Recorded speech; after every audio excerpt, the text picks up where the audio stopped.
ಏನು ಎರಡನೇ ಬಾರಿಗೆ ನಾವು ನೀಟು ಪರೀಕ್ಷೆ ಇರ್ಬೋದು ಮತ್ತು ಪೆಟ್ರೋಲ್, ಡೀಸೆಲ್, ಗ್ಯಾಸ್ ಮತ್ತು ಗೊಬ್ಬರದ ಬೆಲೆ ಪರವಾಗಿ ಹೋರಾಟಗಳನ್ನು, ಧರಣಿಗಳನ್ನು ನಾವು ಮಾಡ್ಕೊಂಡು ಬರ್ತಾನೆ ಇದ್ದೀವಿ. ಇದರಲ್ಲಿ ವಿಶೇಷವಾಗಿ ಇವತ್ತು ಈ ದೇಶದಲ್ಲಿ ವೈದ್ಯಕೀಯ ಪರೀಕ್ಷೆಯಲ್ಲಿ ಪ್ರಶ್ನೆ ಪತ್ರಿಕೆ ಬಯಲಾಗಿ ಲೀಕಾಗಿ ಇವತ್ತು ಈ ದೇಶದಲ್ಲಿ 37 ಜನ ವಿದ್ಯಾರ್ಥಿಗಳು ಆತ್ಮಹತ್ಯೆಯನ್ನು ಮಾಡಿಕೊಂಡಿದ್ದಾರೆ. ಅದರಲ್ಲಿ ಆತ್ಮಹತ್ಯೆ ಮಾಡಿಕೊಂಡಿರ್ತಕ್ಕಂಥವರಲ್ಲಿ ಪ್ರಮುಖವಾದಂಥವರು ರೈತರ ಮಕ್ಕಳು, ಬಡವರ ಮಕ್ಕಳು, ಕೂಲಿ ಕಾರ್ಮಿಕರ ಮಕ್ಕಳು. ಮತ್ತು ಚೆನ್ನಾಗಿ ನಾವು ಓದಬೇಕು, ವಿದ್ಯೆಯನ್ನು ಕಲಿಬೇಕು. ಇವತ್ತು ನಾವು ಹಲವಾರು ಮಾಧ್ಯಮಗಳಲ್ಲಿ, ಪತ್ರಿಕೆಗಳಲ್ಲಿ ನೋಡಿದ್ದೀವಿ. ಇವತ್ತು ಪೌರಾಡಳಿತ ಇಲಾಖೆ ನಗರಸಭೆಗಳಲ್ಲಿ ಕೆಲಸ ಮಾಡ್ತಕ್ಕಂಥ, ಕಸ ಗುಡಿಸ್ತಕ್ಕಂಥ ಮಕ್ಕಳುಗಳು ಎಷ್ಟು ಜನ AS, IPS, MAS ಡಾಕ್ಟರ್ ಆಗಿದ್ದಾರೆ ಅನ್ನೋದನ್ನು ನಾವು ನೋಡಿದ್ದೀವಿ. ಅವರಿಗೆಲ್ಲ ವಂಚನೆ ಆಗಲಿ ಅಂತ ಹೇಳಿ ಈ ವೈದ್ಯಕೀಯ ನೀಟ್ ಪರೀಕ್ಷೆಯ ಪ್ರಶ್ನೆ ಪತ್ರಿಕೆಗಳನ್ನು ಲೀಕ್ ಮಾಡಿ ಇವತ್ತು ಇಂಥ ವರ್ಗದ ಜನರಿಗೆ, ಅದು ರೈತರ ಮಕ್ಕಳಿರ್ಬೋದು, ಕೂಲಿ ಕಾರ್ಮಿಕರಿರ್ಬೋದು, ಬಡವರಿರ್ಬೋದು, ಪೌರ ಕಾರ್ಮಿಕರ ಮಕ್ಕಳಿರ್ಬೋದು, ಡಿ ಗ್ರೂಪ್ ನೌಕರರ ಮಕ್ಕಳಿರ್ಬೋದು, ಇಂಥವ್ರಿಗೆ ಭಾಳ ಅನ್ಯಾಯ ಆಗಿದೆ. ಎಲ್ಲವೂ ಸುಮಾರು 12-13 ವರ್ಷಗಳಲ್ಲಿ ದೇಶದಲ್ಲಿ ಬಂದಂಥ ನರೇಂದ್ರ ಮೋದಿಜಿಯವರ BJP ಸರ್ಕಾರ ಒಂದಲ್ಲ ಒಂದು ಅನಾಹುತಗಳನ್ನು ಮಾಡ್ಕೊಂಡು ಬರ್ತಾನೆ ಇದೆ.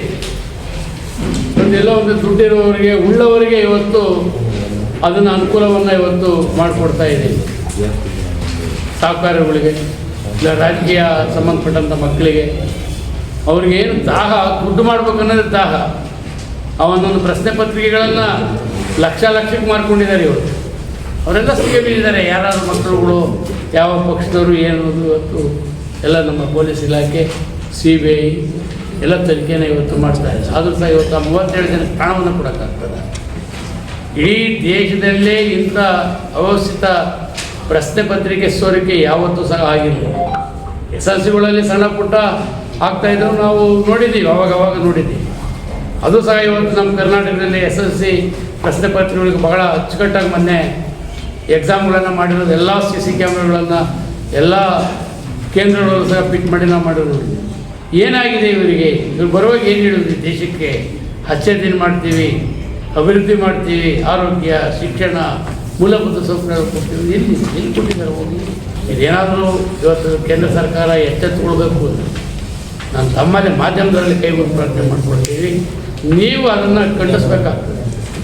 ಹಿಂದೆ ನಾವು ಹುಡುಗರಾಗಿದ್ದಾಗ ಲಂಕೇಶ್ ಪತ್ರಿಕೆ ಮತ್ತು ವೀರಣ್ಣಯ್ಯನವರು ಯಾವ ರೀತಿ ರಾಜಕಾರಣಿಗಳ ಮೇಲೆ ಬರೀತಿದ್ರು, ಹೇಳ್ತಿದ್ರು, ಮಾತಾಡ್ತಿದ್ರು, ಅದಾಗಬೇಕಾಗ್ತದೆ. ಈ ದೇಶದ ಅಂಬೇಡ್ಕರ್ ಕೊಟ್ಟಂಥ ಸಂವಿಧಾನದಡಿ ಇವತ್ತು ನಾವು ಈ ದೇಶ ಮುನ್ನಡ್ಕೊಂಡ್ಬಂದಿದೆ. ಅವತ್ತು ಎಲ್ಲೋ ಒಂದು ಕಡೆ ಇವತ್ತು ದಾರಿ ತಪ್ತಾ ಇದೆ.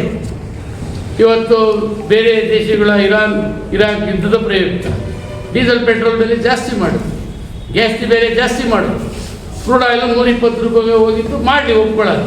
ಇವತ್ತು 80 ರೂಪಾಯಿ ಆಗಿದೆಲ್ಲ, ಯಾಕೆ ಕಮ್ಮಿ ಮಾಡಬಾರ್ದು?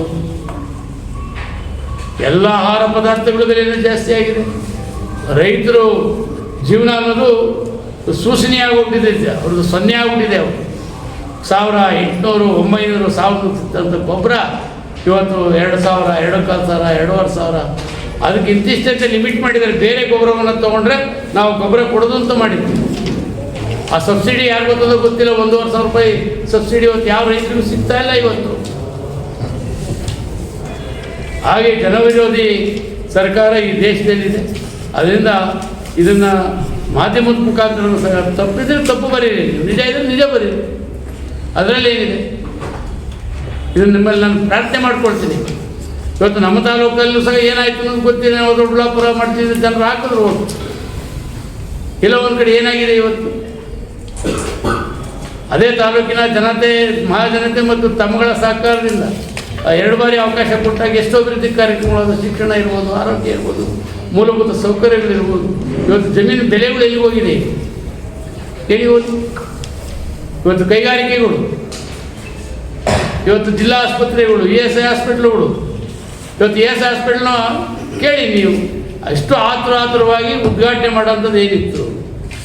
ಕೇಂದ್ರದಲ್ಲಿ ನಮ್ಮ ಹಿಂದೆ 13ರಲ್ಲಿದ್ದಂಥ ಮಲ್ಲಿಕಾರ್ಜುನ ಖರ್ಗೆ ಅವರು ಕಾರ್ಮಿಕ ಸಚಿವರಾಗಿದ್ದಾಗ ಇವತ್ತು ನಮ್ಮ ತಾಲೂಕಲ್ಲಿ ಅದೊಂದು ASI ಹಾಸ್ಪಿಟ್ಲನ್ನು ಅವತ್ತು ಶಂಕುಸ್ಥಾಪನೆಯನ್ನು ಮಾಡಿದ್ರು. ಅದು ಕೇಂದ್ರ ಸರ್ಕಾರಕ್ಕೆ ಒಳಪಡ್ತಿರ್ತಕ್ಕಂಥ ಸಂಸ್ಥೆ. ಆ ಜಮೀನು ಸಹ ಅವತ್ತಿನಿದ್ದಂಥ ಕೇಂದ್ರ ಸರ್ಕಾರ UPA ಸರ್ಕಾರ ದುಡ್ಡು ಕೊಟ್ಟಿದೆ. ಕರ್ನಾಟಕ ಸರ್ಕಾರ ಏನು ಭೂಮಿ ಜಮೀನೇನು ಉಚಿತವಾಗಿ ಕೊಟ್ಟಿಲ್ಲ. ಅದನ್ನೆಲ್ಲ ತಿರುಚಿ ಹೇಳೋದು ಹಿಂದೆ ಯಾವ ಬಚ್ಚೇಗೌಡರಿದ್ದಾಗ ಕಾರ್ಮಿಕ ಇದ್ದಾಗ ಆಗಿತ್ತು. ಆಮೇಲೆ ಈ ಸರ್ಕಾರದ ಯಾವುದೇ ಒಂದು ಗೌರವಾನ್ವಿತ ಮುಖ್ಯಮಂತ್ರಿಗಳನ್ನಾಗಲಿ, ಕಾರ್ಮಿಕ ಸಚಿವರನ್ನಾಗಲಿ, ಆರೋಗ್ಯ ಮಂತ್ರಿಗಳಾಗಲಿ ಕರೆದು ಒಂದು ಉದ್ಘಾಟನೆಯನ್ನು ಸಹ ಮಾಡಿಸ್ತಾರೆ. ಇವತ್ತು ಬರೀ BP ಶುಗರ್ಗೆ ಇವತ್ತು ಅಲ್ಲಿ ಚೆಕ್ ಮಾಡಿ ಕಳಿಸ್ಕೊಡ್ತಾ ಇದೆ. ಕೇಂದ್ರ ಸರ್ಕಾರಕ್ಕೆ ಜವಾಬ್ದಾರಿ ಇಲ್ವಾ? ಇವತ್ತು ರಾಜ್ಯ ಸರ್ಕಾರ ಉದಾಹರಣೆಗೆ ನಾವು ಇವತ್ತು ತಾಯಿ ಮಗು ಹಾಸ್ಪಿಟ್ಲು ಮಾಡಿದ್ದೀವಿ. ಎಲ್ಲ ರೀತಿಯ ಸೌಲಭ್ಯಗಳನ್ನು ನಾವು ನಮ್ಮ ಸರ್ಕಾರ, ಸಿದ್ದರಾಮಯ್ಯ ಸರ್ಕಾರ, DK ಶಿವಕುಮಾರ್ ಸರ್ಕಾರ ಕೊಡಲಿಲ್ವ? ನಾವು ವಸತಿ ಶಾಲೆಗಳನ್ನು ಮಾಡಿದ್ದೀವಿ. ವಸತಿ ಶಾಲೆಗಳಿಗೆ ಮೂಲಭೂತ ಸೌಕರ್ಯಗಳನ್ನು ನಾವು ಕೊಡಲಿಲ್ವ? ಕಟ್ಟಡಕ್ಕೆ ದುಡ್ಡು ಕೊಟ್ಬಿಟ್ಟು ಸುಮ್ಮನೆ ಬಿಟ್ಬಿಟ್ರೆ ಹೇಗೆ? ನಾವು ಅಚ್ಚೆತ್ತಿನ ಎಲ್ಲಿ ಬಂತು ಇದು ಹೋಗಲಿದ್ದು? ಅಭಿವೃದ್ಧಿಯಲ್ಲಿ ಬಂತು ರೈತರ ಪರವಾಗಿ, ಬಡವರ ಪರವಾಗಿ, ವಿದ್ಯಾರ್ಥಿಗಳ ಪರವಾಗಿ ಹೇಳಿ ಹೋಗಲಿ. ಇದನ್ನು ಖಂಡಿಸ್ಬೇಕಾಗ್ತದ ಮುಂದಿನ ದಿನಗಳಲ್ಲಿ. ಪೆನ್ನ ಪೇಪರಲ್ಲೇ ಅವ್ರ ಬುದ್ಧಿ ಕಲಿಯೋದು. ನಾವೆಷ್ಟೇ ಮಾತಾಡಿರೋದು ಕಲಿಯಲ್ಲ. ನಾವು ತಪ್ಪು ಮಾಡೋದು ನಮ್ಮ ಬಗ್ಗೆನೂ ಬರೀರಿ. ನಾವೇನು ನಮ್ಮನ್ನು ಬರಿಬೇಡಿ ಅಂತ ನಾವೇನು ಹೇಳೋದಿಲ್ಲ. ನಾವು ಯಾವಾಗಲೂ ನಮ್ಮ ಅವಧಿನ ಸುಳ್ಳು ಹೇಳಿದರೆ, ಈಗ ಸುಳ್ಳು ಹೇಳಿದರೆ, ಎಲ್ಲೋ ಒಂದು ಕಡೆ ಈ ದೇಶ ನಾವು ಎಲ್ಲೋ ಒಂದು ಕಡೆ ಸಾಗ್ತಾ ಇದೆ, ಹಿನ್ನಡೆ ಆಗ್ತಾ ಇದೆ.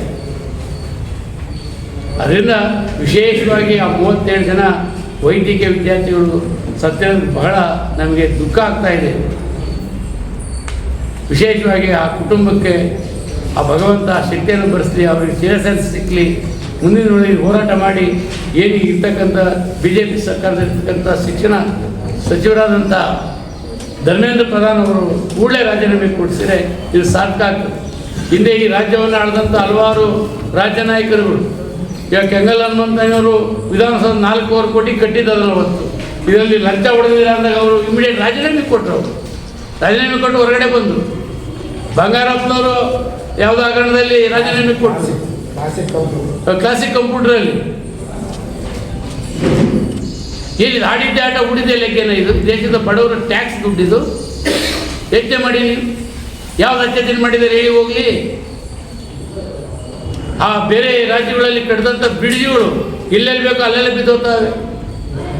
ನಮ್ಮ ಈ ನಡುವೆ ಮಾತ್ರ ನಮ್ಮ TV ರಂಗನಾಥ್ ಅವರು ಬಹಳ BJP ಸರ್ಕಾರನ ಬೈತಾ ಇದ್ದಾರೆ. ಏನು ಮಾಡ್ತಾ ಇದ್ದಾರೆ ನೀವು ಅಂತಂತೆ. ಈಗ ಹಲವಾರು ನಮ್ಮ 10 ವರ್ಷಗಳಲ್ಲಿ ಕೆಲವರು ಮಾರ್ಗದರ್ಶನ ಕೊಟ್ಟರೆ ತಾಲೂಕಿಗೆ ಆಗಬೇಕು ಅಂತ ಹೇಳಿ ಅದನ್ನು ನಾನು ಪ್ರಯತ್ನ ಪಟ್ಟೆ. ಡಿಗ್ರಿ ಕಾಲೇಜಿಗೆ ಮೂಲಭೂತ ಸೌಕರ್ಯ ಹಲವಾರು ಕಾರ್ಯಕ್ರಮವನ್ನು ಕೊಟ್ಟಿದ್ದೀವಿ. ಇವತ್ತು ಈ ದೇಶ ಎಲ್ಲ ಒಂದು ಕಡೆ ಹಿನ್ನಡೆ ಆಗ್ತಾ ಇದೆ. ಮುಂದಿನ ಈ ಥರ ಆಗಬಾರ್ದು. ಕೂಡಲೇ ಈ ದೇಶದ ಆರೋಗ್ಯ ಮಂತ್ರಿಯಾದಂಥ ಧರ್ಮೇಂದ್ರ ಪ್ರಧಾನ್ ಅವರು ರಾಜೀನಾಮೆ ಕೊಡಬೇಕು ಅಂತ ಹೇಳಿ ನಾವು ಒತ್ತಾಯವನ್ನು ಮಾಡ್ತೀವಿ. ರಾಹುಲ್ ಗಾಂಧಿ ಅವರು ವಿರೋಧ ಪಕ್ಷದ ನಾಯಕರಿದ್ದಾಗಲೂ ಕೂಡ ಈ ವಿದ್ಯಾರ್ಥಿಗಳಲ್ಲಿ ಏನಾಗಿದೆ ಅದರ ವಿಚಾರವಾಗಿ ಅವರವರ ಜಾಗಕ್ಕೆ ಹೋಗಿ ರಾಜ್ಯ ಮಟ್ಟಗಳಲ್ಲಿ ಸಭೆ ಮಾಡಿ ಅವರ ಜೊತೆ ಸಂವಾದ ಮಾಡಿ ಅರ್ಥ ಮಾಡ್ಕೊಳ್ಳೋ ಪ್ರಯತ್ನ ಮಾಡ್ತಿದ್ದಾರೆ. ಯಾಕೆ ಮೋದಿಯವರಾಗಲಿ, ಅವರ ಸಂಪುಟ ಸಚಿವರಾಗಲಿ, ಕನಿಷ್ಠ ಧರ್ಮೇಂದ್ರ ಪ್ರಧಾನರು ಎಜುಕೇಷನ್ ಮಿನಿಸ್ಟರ್ ಏನಿದ್ದಾರೆ ಅವರಾದರೂ ಹೋಗಿ ವಿದ್ಯಾರ್ಥಿಗಳನ್ನ ಯಾಕೆ ಮೀಟ್ ಮಾಡೋದಿಲ್ಲ? ಏನು ಆಗ್ತಿದೆ? 93 ಸ್ಟೂಡೆಂಟ್ಗಳು ಸುಸೈಡ್ ಮಾಡ್ಕೊಂಡಿದ್ದಾರೆ ಅಂದರೆ ಅದರಲ್ಲಿ ಏನೋ ಒಂದು ತೊಂದರೆ ಆಗ್ತಿದೆ ಅನ್ನೋದಕ್ಕೆ ಅಲ್ವಾ ಅವ್ರು ಸೂಸೈಡ್ ಮಾಡ್ಕೊಳ್ತಿದ್ದಾರೆ. ಇಲ್ಲಾಂದರೆ ಅಪ್ಪ ಅಮ್ಮನಿಗೆ ವಿಡಿಯೋ ಮಾಡಿ, ಅಣ್ಣ ತಮ್ಮಂದಿರಿಗೆ ವಿಡಿಯೋ ಮಾಡಿ ನನ್ನನ್ನು ಕ್ಷಮಿಸಿ, ಸಾರಿ ತಪ್ಪಾಯಿತು, ನಾನು ನಿಮ್ಮ ಆಸೆ ಪೂರೈಸೋಕ್ಕಾಗ್ತಿಲ್ಲ ಅಂತೇಳಿ ಅವರು ವಿಡಿಯೋ ಮಾಡಿ ಅದನ್ನು ಎಮೋಷನಲ್ ರೆಕಾರ್ಡ್ ಮಾಡಿ ಸಾಯ್ತಿದ್ದಾರೆ, ಸತ್ತೋಗ್ತಿದ್ದಾರೆ ಅಂದರೆ ಅದರಿಂದ ಅವ್ರಿಗೆ ಏನೋ ಹೇಳ್ಕೊಳಕ್ಕಾಗ್ದಿರೋಂಥ ಕಷ್ಟ ಇಲ್ಲ, ಫೇಸ್ ಮಾಡೋಕ್ಕಾಗ್ದಿರೋಷ್ಟು ದುಃಖ ಇದೆ. ಅದನ್ನು ಯಾರು ಸರಿ ಮಾಡಿಸ್ಬೇಕು?